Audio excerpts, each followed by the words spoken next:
stops us in our tracks.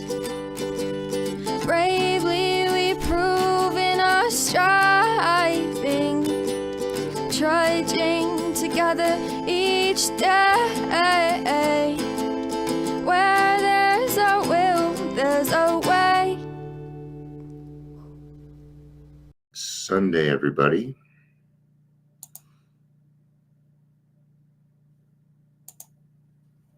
Is this guy putting another team in? All right. Time to boot him from the group. Gotta boot him from the group. Gave him one more name. Gosh. I was thinking about my group this morning. There's 1,500 members in it, but I guarantee you there's probably only about 100 people actually in it. See, the hard part about the program is half of us make it. That means half those people probably aren't even around anymore. They may not even be working the program, or they might be gone. Some things could have happened. But I always keep the people in there in case they need to come back or whatever. And who really knows what's going on with people, right? So not everybody goes live and checks in every day. So, but happy Sunday to you. Today we're talking about the quality of faith. We're going to be getting into step 2. Yesterday was a great day. Just a lot of great things happening. I finally got to go check out the church. It's perfect. I had a great talk with my daughter for the first time since I got sober. She told me that she was proud of me. And yeah, wow. I'm still trying not to get misty-eyed. We had to go through a lot, but here we are. We're talking and getting along, and you can't give up when it comes to your kids. I'm 7.5 years sober, and it's just now coming to fruition for me. And so what does that mean? It means that 10 or 20 years of drunkenness doesn't get fixed overnight. Okay. So don't give up on yourself. Okay. There's been a lot of days when I felt like I wasn't worthy of any of this, that I didn't deserve any of it. And I'm glad that God determines my worthiness, or I wouldn't have been able to accept any gift that He gave me. And gosh, those gifts have been very beautiful lately. So let's get started. Let's do this. Quality of faith. We're going to be in the 12 by 12 on page 32. Let me look. I may go back a little bit. Yeah, I think I'm going to go to the top of page 31 today, and I'm going to start there, and then we will get into the quality of faith. These always have a little build-up into them, and I like to utilize them. That way we get everything out of it. If you just read the paragraph, you're going to get something out of it. But I like to go the extra step. I like to take the extra step so I can get more out of it. So let's do that. As psychiatrists have often observed, defiance is the outstanding characteristic of many an alcoholic. Oh, yeah. Okay. We might call this precocious. We might call this stubborn. But what it comes down to is plain old defiance. Okay. A lot of us are, we say things like rules are meant to be broken. Right. No, and just plain not listening. Just defiance, right? It is a characteristic amongst alcoholics. So it's not strange that lots of us have had our day defying God Himself. Yeah. Seemed like the only time when I was drinking, the only time I really talked to God is when I was in trouble. That was it. I didn't thank God for things. I didn't ask for help. And it came in that, in the form of, I'm in jail, please get me out. And he did 3 months later. Okay. Sometimes it is because God has not delivered us the good things of life which we have specified, as a greedy child makes an impossible list for Santa Claus. More often, though, we had met up with some major calamity and, to our way of thinking, lost out because God deserted us. The girl we wanted to marry had other notions. We prayed God that she changed her mind, but she didn't. I got lucky. I got the girl I wanted. We prayed for healthy children, and we were presented with sick ones or none at all. We prayed for promotions of business, and none came. Loved ones upon whom we heartily depended were taken away by us from us by so-called acts of God. Then we became drunkards and asked God to stop that, but nothing happened. This was the unkindest cut of all. Damn this faith business, we said. Yeah. Some of us do try faith and find it wanting because we did not utilize it correctly. Right? As finite people, and as finite people with we're highly intelligent creatures. Okay. That in and of itself brings defiance. Oh, I'm smarter than you. I didn't say we were smarter than other people. I just said we were smart. Okay. So, it was the unkindest cut of all. For me, I had 12 years and I thought I screwed it up and I didn't think God was willing to take me back. Okay. That's just frothy emotional. But okay. God's not going to take me. Of course, he's going to take me back.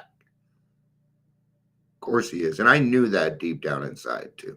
I knew that line was bullshit. Even when I said it back, even in the day, because I had been in AA before and I knew better, but I was being defiant. When we encountered AA, the fallacy of our defiance was revealed. At no time had we asked God. God's will was for us. Instead, we had been telling him what it ought to be. No man we saw could believe in God and defy him too. Belief means reliance, not defiance. In AA, we saw that the fruits of this belief, men and women spared from alcohol's final catastrophe. We saw them meet and transcend their pains and trials. We saw them calmly accept impossible situations, seeking neither to run nor to recriminate. This was not only faith, it was a faith that worked under all conditions. We soon concluded that whatever price in humility we must pay, we would pay. Yeah, it's humility. We're in step 2. We are talking about humility. Yes. Okay. That means understanding that God has a plan for you and giving up your hopes and desires. I'm going to tell you something. Those don't go away. You do what you're supposed to do, and God's going to give you those things. But he's going to make them better. Okay? I've been wanting to open an AA club since I got sober 7 years ago. Okay? And it's coming into fruition now. Okay? For the longest time, God said no. Then he started to say not yet. In the last couple months, he said yes. But you're going to have to wait for the building I have for you. And then he gave me the perfect building. No cash down, no leases, no money exchanging hands. Just God working in my life. That's it.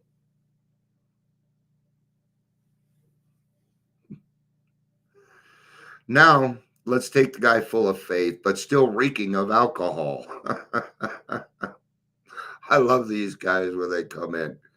I do. Oh, they know their stuff, man. You can learn from these guys. Listen to them, okay, and then take what they say and use it against them. Okay. All right. So he did that with me the other day right here. And, that's what we do. His religious observance is scrupulous, scrupulous. He's sure he still believes in God, but suspect that God doesn't believe in him. He takes pledges and more pledges. Following each, he not only drinks again, but acts worse than the last time. Valiantly, he tries to fight alcohol, imploring God's help, but the help doesn't come. What then can be the matter? Now we're getting to the reading. Yeah, I kind of figured it was you.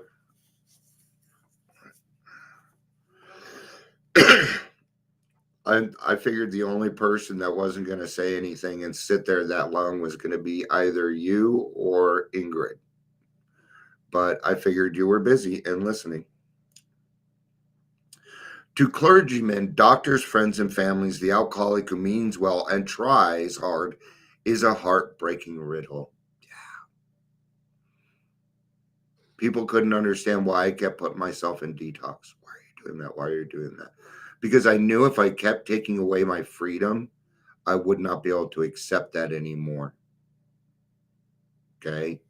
Taking away my freedom is my number one fear. Yeah, I hear you, Amber. It's been a thought provoking week. To most AAs, he is not.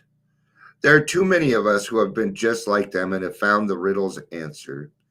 The answer has to do with the quality of faith rather than its quantity. Just like our daily reprieve.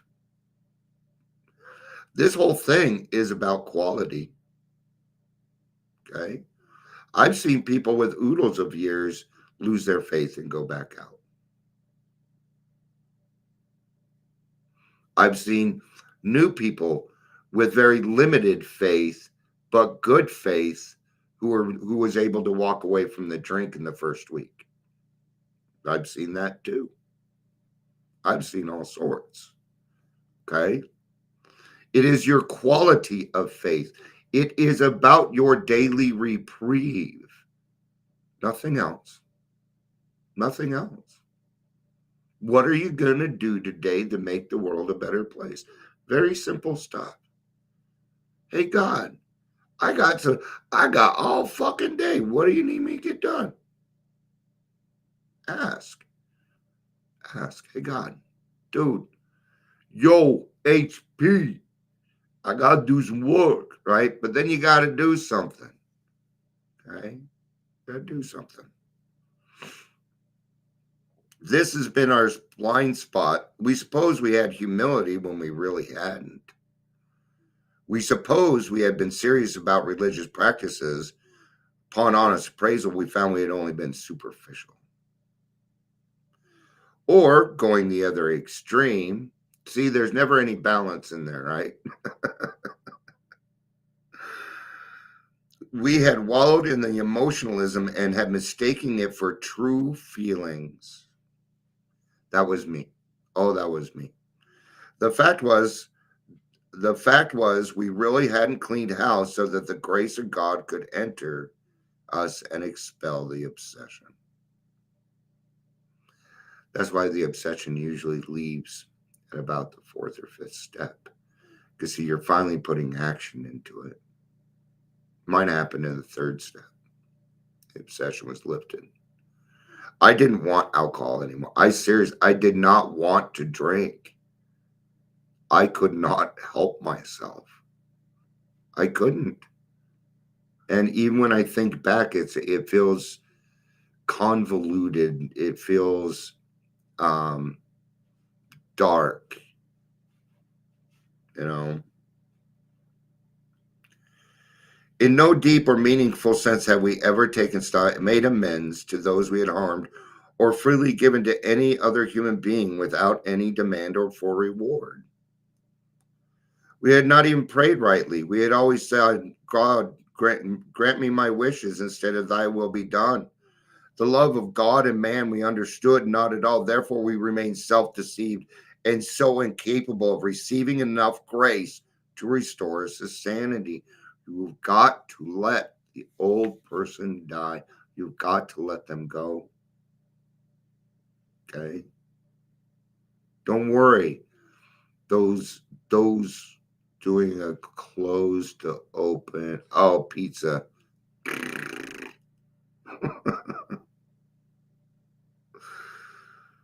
So, all right, I'm going to do the reading and then we'll finish up. You have a good one, Amber. I love you. Thank you for being here. God does not grant me material possessions. Bullshit. I call bullshit. Take away my suffering, or there's always more. Okay. Or spare me from disasters, but he does give me a good life, the ability to cope, and peace of mind. My prayers are simple. First, they express my gratitude for the good things in my life, regardless of how hard I have to search for them. And second, I ask only for the strength and the wisdom to do his will. He answers with solutions to my problems, sustaining my ability to live through daily frustrations with serenity I did not believe existed, and with the strength to practice the principles of AA in all of my everyday affairs. Right? And you do that, and God will God does do material stuff if you need them to do his will. Does that make sense? Like the church. The church is kind of giving stuff to me, right? That's because it's God's will. That's why it's working out perfectly. Perfectly. I was so amazed. I mean, there's room for babysitting. There's room for dances. There's room. Everything I envisioned in my mind was there. That means my line's in will with God's. And that's so cool. It's so freeing. I love it. All right. And I'm glad I get to come share it with everybody else because I want you to be a part of it too. I love you all. Thank you for being here. I hope you have a fantastic Sunday. I really do. Peace out and have a day.